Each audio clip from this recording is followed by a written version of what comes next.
Sir एक बाबा साहब की मूर्ति पे मेरा एक सवाल है। बाबा साहब अंबेडकर की जो मूर्ति पार्लियामेंट से हटाई गई, उसके पीछे आप जो खास कारण है उन पे जाने की कोशिश करता हुआ मुझे कोई नजर नहीं आ रहा है। कहीं ऐसा तो नहीं कि बाबा साहब के जन्मदिन वाले दिन और उनके परिनिर्वाण दिवस वाले दिन कई लाख लोग इकट्ठा वहां होते थे? कहीं ऐसा तो नहीं सरकार ये डर गई हो कि किसी दिन ये बहुजन समाज के लोग संसद भवन के ऊपर कोई उत्पात ना मचा दें, जिस तरह से अभी बांग्लादेश में हुआ, एक बार अमेरिका के वहां पर हुआ राष्ट्रपति भवन में? तो कहीं इसलिए तो जानबूझ के उस मूर्ति को नहीं हटाया कि आम आदमी वहां जाना ही बंद कर देगा, क्योंकि 2 ही दिन के लिए दरवाजे खुलते हैं उस बिल्डिंग के। दोनों किसी भी संभावना से इस देश में इनकार नहीं किया सकता। मैं किसी चीज की पुष्टि नहीं कर रहा, लेकिन किसी भी संभावना से इनकार भी नहीं कर रहा। लेकिन संगोल की स्थापना जो राजशाही का द्योतक है और बाबा साहब के अम्बेडकर की स्टैचू को हटा देना, दोनों चीजों में कोई ना कोई बात तो है, आप समझिए। और ये जो SC/ST समाज के लोग हैं, ये देश को बनाना भी जानते हैं और अपने अधिकारों के लिए लड़ना भी जानते हैं। जिस दिन ये SC/ST समाज बिगड़ गया, इतनी फौज, इतनी पुलिस इस सरकार के पास नहीं है जो इन्हें संभाल पाएगी।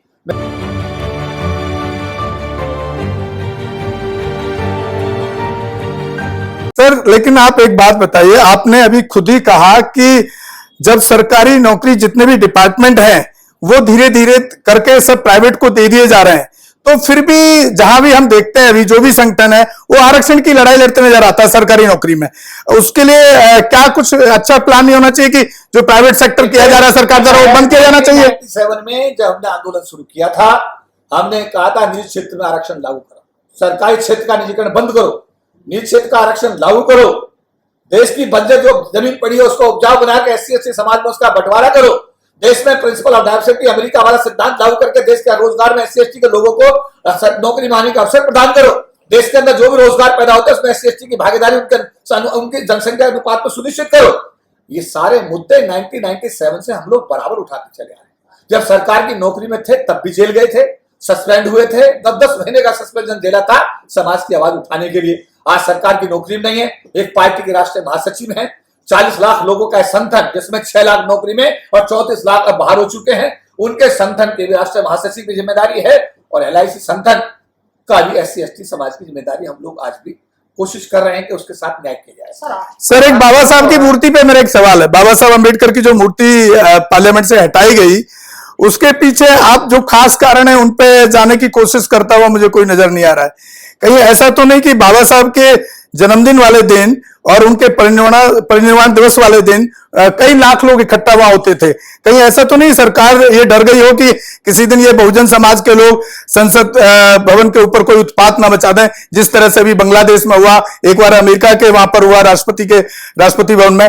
तो कहीं इसलिए तो जानबूझ के उस मूर्ति को नहीं हटाया कि आम आदमी वहां जाना ही बंद कर देगा, क्योंकि 2 ही दिन के लिए दरवाजे खुलते हैं उस बिल्डिंग के। दोनों किसी भी संभावना से इस देश में इनकार नहीं किया सकता। मैं किसी चीज की पुष्टि नहीं कर रहा, लेकिन किसी भी संभावना से इनकार भी नहीं कर रहा। लेकिन संगोल की स्थापना जो राजशाही का द्योतक है और बाबा साहब के अम्बेडकर की स्टैचू को हटा देना, दोनों चीजों में कोई ना कोई बात तो है, आप समझिए। और ये जो SC/ST समाज के लोग हैं, ये देश को बनाना भी जानते हैं और अपने अधिकारों के लिए लड़ना भी जानते हैं।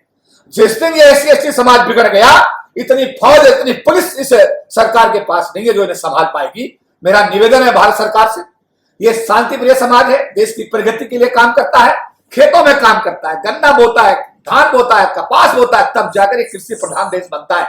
शहर में ईंट होता है, सरिया होता है, तब देश का मल्टी स्टोरी बिल्डिंग बनाता है, सड़कें बनाता है, तब जाकर देश का शहरी विकास होता है। सर उसके बावजूद भी इन लोगों का इस देश के संसाधनों में किसी प्रकार की कोई हिस्सेदारी भागीदारी नहीं है। और मैं ये कहना चाहता हूं कि शांति प्रिय समाज को छेड़ा ना जाए, इसको छेड़ा ना जाए, इसको प्रवोक ना किया जाए।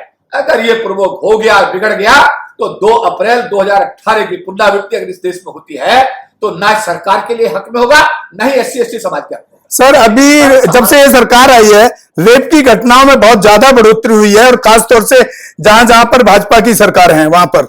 इस पर क्या कहना चाहते हैं? इस पर आपके कुछ संगठनों का कोई ज्यादा खास इसमें नहीं दिखता है। टिप्पणी करना चाहूंगा कि मैं भाजपा की सरकार या कांग्रेस की सरकार या किसी और की सरकार की बात नहीं कर रहा। सरकारें जो भी है, सामंतवादी व्यवस्था का एक सिस्टम है। मेरी बात सुनिए, सरकार चला कौन है ये देखिएगा। ये आप ये सवाल मत पूछिएगा सरकार किस दल की है, ये देखिए सरकार चला कौन रहा है। 5 साल सरकार चली है इस देश में बहुजनों की, उत्तर प्रदेश के अंदर कितना अमन चैन सुख समृद्धि शांति, कितने बलात्कार हुए, एक रिकॉर्ड निकालिएगा। सवाल ये नहीं है सरकार किस पार्टी की है, सवाल ये है कि सरकार चला कौन रहा है।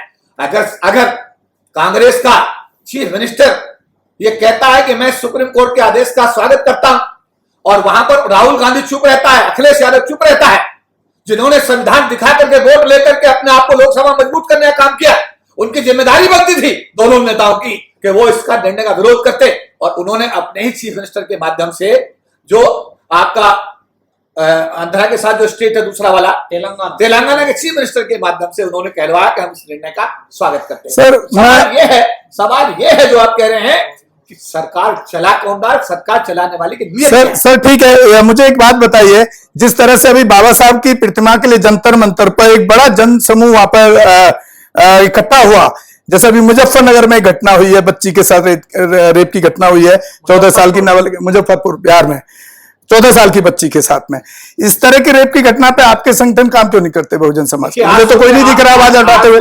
वही निर्भया के लिए पूरा देश मोमबत्ती जला रहा था, बहुजन समाज के लोग भी जला रहे थे, उसके लिए क्यों नहीं आ गया रहे आपके संगठन? आज सुबह आपने हमारे संज्ञान में दूरभाष पर जब हमारी आपसे बात हुई, जी आपने आज सुबह हमें ये बताया है कि ये प्रकरण इस तरीके से हुआ है। आपसे हमने तुरंत कहा कि उस बच्ची को बुलाओ, राष्ट्रीय आयोग आज हमारे कार्यालय में आ रहा है, हम उस बच्ची को राष्ट्रीय आयोग के माननीय सदस्य के सम्मुख जो है, ये दूसरा केस है सर, ये दूसरा केस है सर, जिसके लिए मैंने आपको कॉल किया। मेरा कहना यह है हाँ। कि हम एक सामाजिक कार्यकर्ता हैं और समाज में एक कार्यकर्ता के रूप में जो भी संज्ञान में हमारे आता है, चाहे राजस्थान का जालोर का मसला रहा हो, चाहे पाली राजस्थान का मसला रहा हो, और चाहे देश के किसी भी कोने में कोई अट्रॉसिटी रही हो, हमारा इतिहास है कि हमने उस घटना का पुरजोर विरोध किया, सरकार से दोषी लोगों को उनको सजा दिलाने की हमेशा हमने मांग की है। सर बात हम उसी पे आते हैं, जो मुद्दा जो आरक्षण की बार बार बात करी जाती है, हमारे साथी भी कह रहे हैं कि आरक्षण छोड़ दो जो अमीर हो गया, ये कोई अमीर बनने की योजना थोड़ा ही है सर आरक्षण, तो बार बार इसी बात को कहा जाता है। देखिए आरक्षण एक सामाजिक, देखिए दो चीजों को समझ लीजिएगा, ट्राइबल्स का आरक्षण एरिया के आधार पर है, उसमें ब्राह्मण भी उस एरिया में होगा उसे भी आरक्षण मिलता है एसटी का, अगर कोई उसमें बनिया उसे भी आरक्षण मिलता है, वो ट्राइबल है जो पिछड़ा एरिया है उसका आरक्षण का आधार है ट्राइबल एरिया, समझ बात है। एससी का जो आरक्षण है वो प्योरली भारत की सामाजिक व्यवस्था में जो दिक्कतें हैं, जो भेदभाव है, और वो भेदभाव इस सरकार इस देश में मंत्री के साथ भी होता है जो एससी है, कोई आईएएस के साथ भी होता है, और आईएएस के बच्चे के साथ भी होता है, एक क्लर्क के साथ भी होता है, गांव के जो गांव का गरीब एससी उसके साथ भी होता है।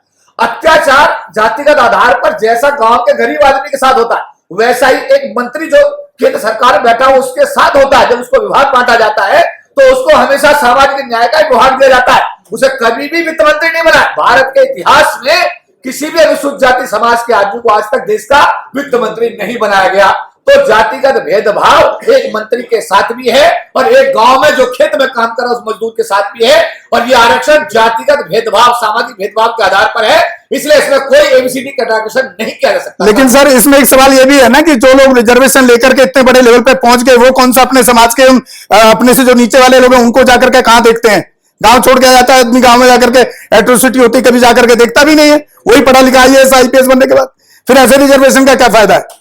सामाजिक ढांचे के लिए दिया गया, ठीक है, क्योंकि सामाजिक उसका जातिवादी शोषण होता है, फिर भी होता है पोस्ट पर पहुंचने के बाद, लेकिन वो कौन सा अपने से नीचे वाले को जाकर के उस चीज में कहीं हेल्प करता है क्या? देखिए मेरा 95% मेरे पास, मैं आपको बता सकता हूं, कोई हेल्प नहीं करता। आपके सवाल का जवाब ये है, ये हमारे समाज का आंतरिक मामला है, इसमें सरकार या दूसरे समाज को हस्तक्षेप करने की आवश्यकता नहीं होनी चाहिए। समझिए बात आप, हमारे समाज में अगर कोई कहीं सुधार की गुंजाइश है तो हम लोग आपस में मिल बैठ कर सुधार को कर सकते हैं।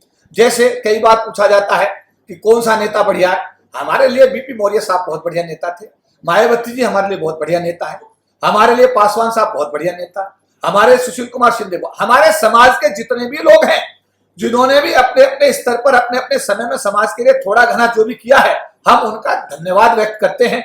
वो हमारे बीच में झगड़ा कराने वाले ये सामान्य जाति के लोग कौन है यार?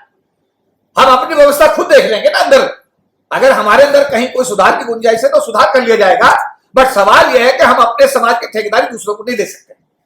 हमारे चैनल बहुजन दस्तक को लाइक, शेयर, सब्सक्राइब देखना मत भूलिएगा। जय भीम, जय भारत, जय संविधान, नमो बुद्धाय। धन्यवाद। चैनल आर्थिक समस्या से गुजर रहा है। अगर आप बहुजन समाज में बाबा साहेब अम्बेडकर और तथागत बुद्ध की विचारधारा को अधिक से अधिक लोगों तक पहुंचाना चाहते हैं तो हमें आर्थिक सहयोग प्रदान करें, ताकि हम अपने चैनल के माध्यम से देश विदेश में समता, बंधुता, एकता और संवैधानिक अधिकारों को ज्यादा से ज्यादा लोगों तक पहुंचा सकें। आप अपनी सहायता राशि नीचे लिखे खाते में जमा करा सकते हैं। खाता धारक गौतम रत्ना, खाता संख्या 316957686551, IFSC कोड SBIN 0060336, बैंक भारतीय स्टेट बैंक। आप हमारे बैंक खाते का विवरण स्क्रीन पर भी देख सकते हैं। जय भीम, जय भीम। मैं गौतम रत्ना आपका बहुजन फिल्म प्रोडक्शन में स्वागत करता हूं और आप हमारे प्रोडक्शन हाउस के अंदर अपना कैरियर बना सकते हैं as a film director, as a producer and actor and actress and editor and cinematographer also. अगर आपको फिल्म से रिलेटेड कुछ भी प्रोजेक्ट आपको बनवाना है तो हमारे पास में पूरा सेटअप है, जिसमें फिल्म कैमरा है, शूटिंग लाइट्स है और एडिटिंग है। सारा A to Z एक ही जगह पर आपको हमारे यहाँ पर मिल जाएगा। तो दोस्तों, आप हमें कांटेक्ट कर सकते हैं हमारे नंबर्स पर 9810085714 और 8510005714। हमारे वेबसाइट पे विजिट कर सकते हैं www.filmserviceindia.com और हमें मेल भी कर सकते हैं gautamfilmsproduction@gmail.com पर। धन्यवाद।